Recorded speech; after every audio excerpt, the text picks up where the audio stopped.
যাক এই সিচুয়েশনে কি করতে পারে না হয়। এই একটা সিচুয়েশনে খেলছে এই মুহূর্তে টাইগার কবির।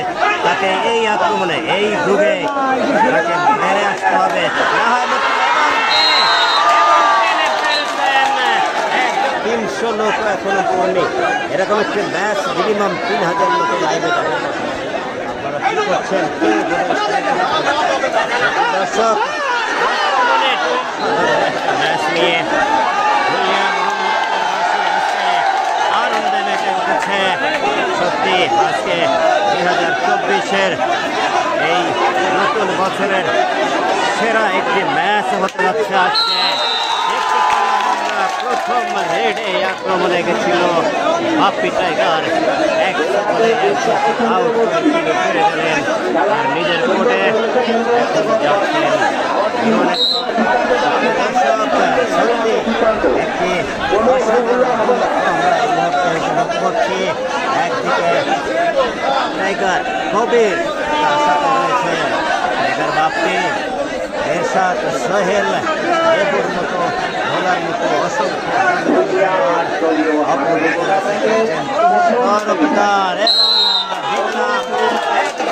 উত্তরে বিমানিক বল এই বলছিলাম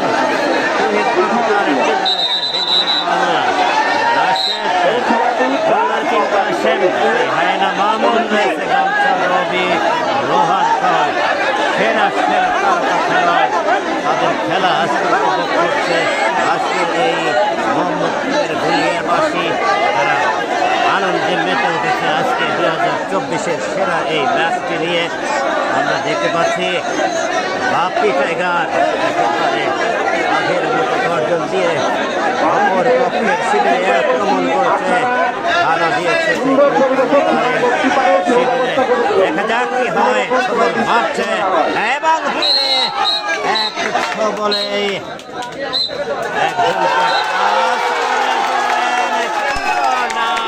তিনি সফলতা জানিয়েছিলেন, তিনি আউট হয়ে গেছেন। তিনি আর সফলতা পেলেন না পক্ষে। দর্শক আবারও দেখতে পাচ্ছি সেই টাইগার কবিরের টিমের আরেকজন সোহেল আক্রমণে যাচ্ছে। আজকের খেলাটা চরম প্রতিযোগিতাপূর্ণ খেলা হবে, কারণ প্রতিটা রেডি হবে ডু আর ডাই, হয় মারতে হবে না হয় ধরতে হবে। দুইবার চান্স পাবে রেড দেওয়ার, সেই দুইবারের মধ্যে হয় মেরে আসতে হবে না হয় ধরতে হবে। তার মানে আজকে চরম প্রতিদ্বন্দ্বিতাপূর্ণ একটা ম্যাচ আমরা করতে পারছি। আক্রমণে সোহেল, মামুন, রাশেদ, তারা উৎসাহ নিয়ে আছে তাকে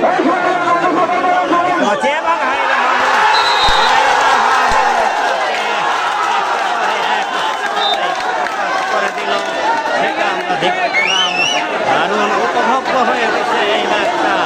এই ভুলিয়াবাসী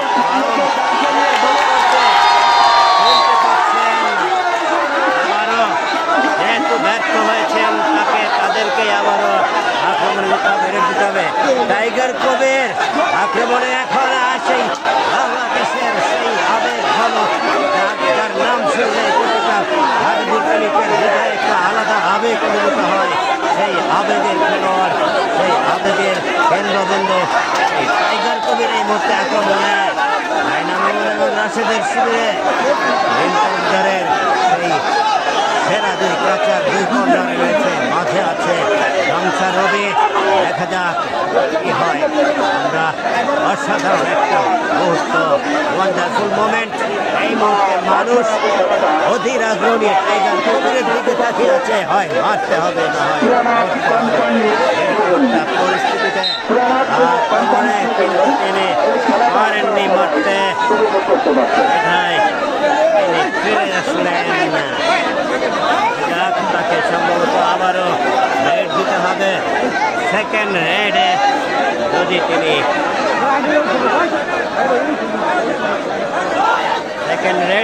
তিনি কাউকে মারতে না পারেন তাহলে তাকে কোর্ট থেকে আউট হতে হবে, মারা পড়তে হবে তাকে। দেখা যাক এই সিচুয়েশনে কি করতে পারেন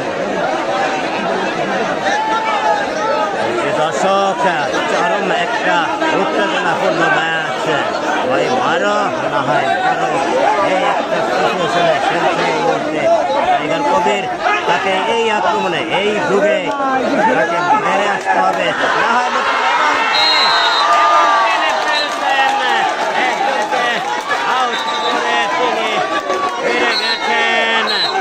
আসলে আমার কাছে যেটা মনে হচ্ছে এই ম্যাচটিতে এই কাচারের একটি চরম ভুল সিদ্ধান্ত ছিল। কেননা এইবারে টাইগার কবির মারতে না বলে তাকে এমনিতেই মরতে হতো, ছিল না। যাই হোক, ভুলের কারণে খেলার ফলাফল ভুল শট মিলেই খেলা এক ভুল করবে, কখনো খেলা এগিয়ে যাবে। সাধারণ ইমান ইকবাল আক্রমণে তার লম্বা লম্বা দীর্ঘকায় খেলোয়াড় একেবারে দুটি হাত সামনে দিয়ে পা দুটি পিছনে রেখে বিনিময়ে তিনি আক্রমণে এবং তিনি সফল আউট করে ঘরে ফেলেন ইমান ইকবাল। দর্শক, আজকে একটা আসলে ওয়ান্ডারফুল মোমেন্টের এই খেলাতে দেখতে পাচ্ছেন চারিপাশে দর্শকের কোনো ঘাটতি নেই, কমতি নেই, কানায় কানায় দর্শক পরিপূর্ণ। দীর্ঘদিন পরে একটি চমৎকার ম্যাচ তারা উপভোগ করছে। এই ম্যাচটা টাইগার কবিরের অনুপস্থিতিতে আরটি একটি আনন্দ দিয়েছে ঘুরিয়াবাসীকে।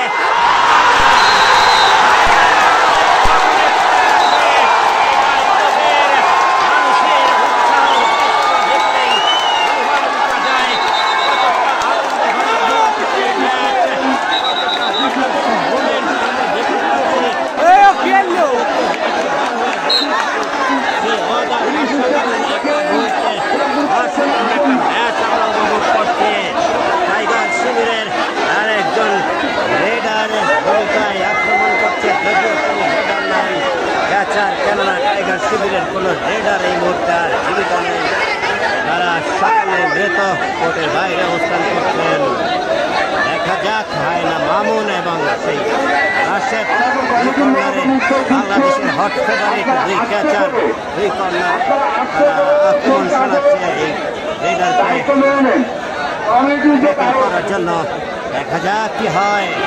খেলাটির চরম পর্যন্ত যেটা বলছিলাম, ডু অর ডাই এই ম্যাচে চমৎকার আক্রমণ লক্ষ্য করছি, এমনিভাবে দেখতে পাচ্ছি এই রেডারকে হয় মারতে হবে, না হয় কোনো উপায় নেই, মেরে আসতে হবে, না হলে স্বেচ্ছায় একটি খেলা আমরা উপভোগ করছি। প্রিয় দর্শক যারা লাইভে রয়েছেন, আমি দুঃখিত আজকে আপনাদের কমেন্ট করতে আমি চাই না। আমরা আপনাদেরকে খেলা সম্পর্কে চমৎকার একটু ট্যাকেল আমরা দেখলাম সেই গামছা রবির কাছ থেকে একেবারে একাই ট্যাকেল করলেন সেই টাইগার শিবিরের একজন খেলোয়াড়কে। দেখতে পাচ্ছি সম্ভবত সেই বাড়ি খুলনায় তিনি এখন আক্রমণে যাবেন, যদিও তিনি ক্যাচার হিসেবে তারই হিসেবে খেলে থাকেন, তিনি কখনো ঠেকায় শুধু কি ঠেকায় ডুয়ার ডাইরেক্ট মারতে হবে। আমরা উপভোগ করছি। দর্শক, আপনাদেরকে বলি নাই এখনো কাউকে একটি শেয়ার দিতে। এরকম একটি ম্যাচে আপনারা শেয়ার নেবেন, আপনারা নিঃসন্দেহে সেটি কার্পণ্য দেখবেন, অন্যদেরকেও খেলা দেখার সুযোগ করে দেবেন শেয়ারের মাধ্যমে। ভাই এই জিনিসটা বাজে, এই ধূমপান আমার কাছে না ভাই।